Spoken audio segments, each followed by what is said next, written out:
আমরা বন্যার সময় দেখেছি, আমরা করোনার সময় দেখেছি, আমরা এমনও সময় দেখেছি মাজা পরিমাণ পানি, বুক পরিমাণ পানি এবং কিছু কিছু দেয়ালের কাছাকাছি পর্যন্ত পানি হয়ে গেছে। কিন্তু এমনও জায়গা আছে ওই স্থানে এক মুঠ পর্যন্ত মুড়ি পর্যন্ত যায় না।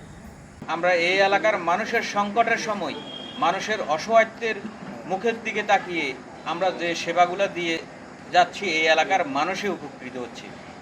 আমরা বন্যার সময় ফেনীতে যে অবস্থা দেখেছি, আমরা বন্যার সময় উত্তরবঙ্গের যে অবস্থা দেখেছি, জীবন আলোর প্রত্যেকটা কাজে অংশগ্রহণের মাধ্যমে এই সংগঠনকে নোয়াখালীর সবচেয়ে সেরা ভূমিকা সংকটসমূহ ভূমিকা রেখেছে।